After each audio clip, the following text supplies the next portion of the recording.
Повертаємося у студію програми «Саба». Мене звати Єлизавета Цереградська. Ми продовжимо обговорювати найголовніші теми. Зокрема, зараз ми поговоримо дещо про економіку, зокрема про повідомлення про те, що вже є новий голова, його кандидат на цю посаду – це Яків Смолій. В нас зараз, спершу, ніж ми будемо говорити, власне, на такі теми, давайте подивимося сюжет про події в історії цього дня і потім перейдемо до обговорення. 22 січня 1901 року у своїй приморській резиденції на острові Вайт на 81-му році померла Вікторія І, королева Великобританії, 63 роки правління якої вважаються часом найвищого розквіту британської держави, піднесенням її економічного розвитку та добробуту суспільства, розквітом культури та мистецтв. Цей день 1905 року увійшов в історію як Кривава неділя. Тоді у Санкт-Петербурзі відбулася 140-тисячна мирна демонстрація. Учасники акції хотіли передати російському царю Миколі II петицію з рядом економічних і політичних вимог: введення 8-годинного робочого дня, встановлення гарантованого мінімуму зарплати, скликання установчих зборів, припинення війни з Японією. Ініціатором акції був священник Григорій Гапон. Біля Зимового палацу демонстрації розігнали війська. Унаслідок сутичок загинули майже 1000 людей, поранення отримали понад 2000 демонстрантів.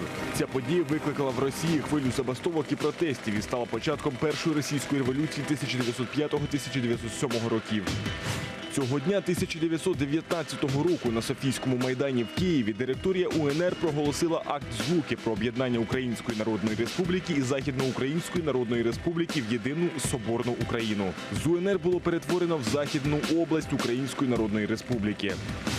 22 січня 1969 року відбувся замах на секретаря ЦК КПРС Леоніда Брежнєва. Переодягнутий в міліцейську форму 21-річний військовослужбовець Віктор Ільїн напав з 2 пістолетами на урядовий кортеж, який виїжджав з московського Кремля. Сподіваючись вбити Брежнєва, Ільїн помилково випустив за 6 секунд 16 куль в машину, в якій їхали космонавти, а не радянський керівник. Унаслідок інциденту загинув один водій, був поранений офіцер кортежу. Нападника затримали на місці. Після 3 місяців слідства його визнали психічно хворим і без суду відправили до спецлікарні, де Ільїн пробув наступні 18 років. Цього дня 1973 року Верховний суд Сполучених Штатів Америки легалізував в Україні аборти. Було прийнято рішення, що в рамках свого конституційного права на приватне життя жінка може перервати вагітність протягом її перших 2 триместрів і лише під час останнього триместру, коли плід вже в стані вижити поза тілом матері. Також, згідно рішення суду, аборт може бути проведений лише виходячи з конкретної клінічної ситуації.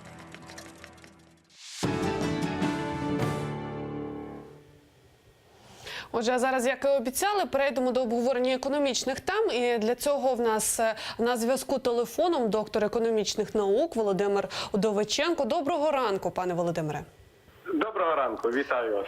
Дуже раді вас вітати в нашому ефірі. Власне, пане Володимире, а розкажіть про те, що зараз відбувається в НБУ, тому що де-факто Гонтарева вже не є головою Національного банку, тим не менш, де-юре вона ще нею залишається. Є деякий Яків Смолій, який виконуючий обов'язки, і зараз усе говорить про те, що він стане наступним головою Національного банку України. От, власне, ваш прогноз, ваше бачення ситуації, щось зміниться в політиці Національного банку? Ну, перш за все, з усіх подій, які ви щойно озвучили на каналі, я хотів би все-таки підкреслити і виділити головну подію. Це День Соборності України. І ми повинні сьогодні всіма фібрами відчувати важливість цієї події і сьогодні берегти Україну як зіницю ока. Це перше. Друге, я хочу вам сказати, що не принципово сьогодні говорити про Гонтареву і тому, що Національний банк як структура, дуже важлива структура, працює, є заступники, є наглядова рада, яка очолюється сьогодні фахівцями своєї справи. Справа не в тому. Справа сьогодні в гривні, в нашій національній грошовій одиниці, яка найважливіша є для життєдіяльності кожного українця, кожного громадянина великої країни.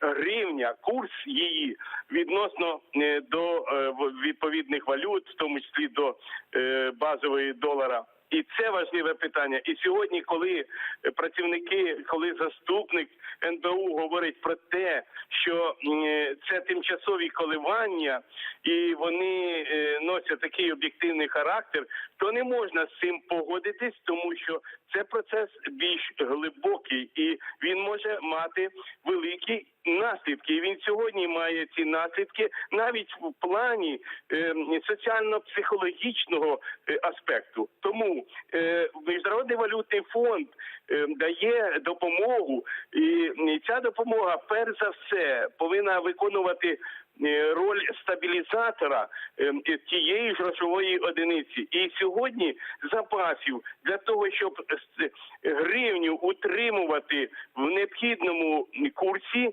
є. І для того всі механізми теж існують і в теорії, і на практиці. Тому сьогодні одне тільки потрібно відповідати за виконання своїх функцій усім працівникам і, перш за все, керівництву НБУ. А коли буде призначений, я переконаний в цьому, якщо одна кандидатура не пройде, будуть шукати інший компроміс. Це сьогодні можна зробити. Багато фахівців, які сьогодні високого рівня можуть очолити цю структуру, але там всі підстави є для того, щоб ця структура і в сьогоднішньому вигляді виконувала свою головну функцію.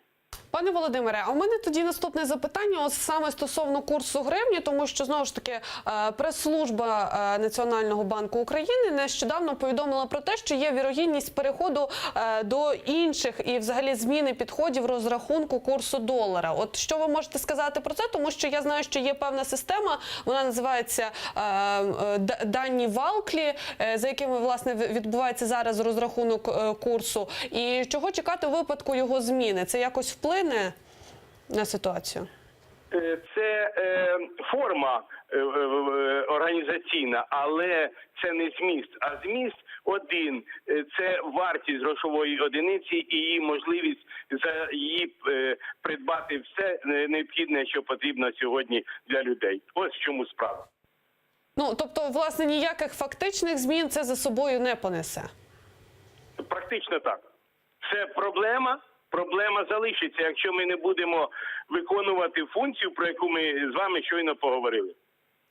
Скажіть, будь ласка, а от ваші прогнози, власне, на 2018 рік, там, з урахуванням курсу гривні, знову ж таки, державного бюджету, який був ухвалений, що ви думаєте з цього приводу? Ну, якщо брати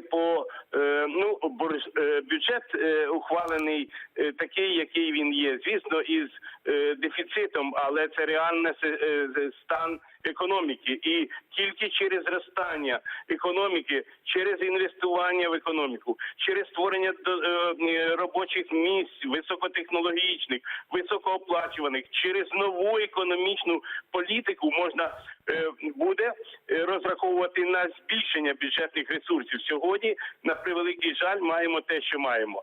І ще одненьке, от коли ми говоримо про курс гривні і чому він важливий, і як його перевіряти, не якимись моделями розрахунку новими, а заходиш в супермаркет, навіть супермаркет, я вже не кажу на базар відомий нам, і там дивишся, як ці цінники майже кожного дня переставляються. Ось де проблема, а вони не відповідають тому всьому імпортній складовій, плюс мастильно-паливні матеріали, електроенергія і все. Ось про що справа.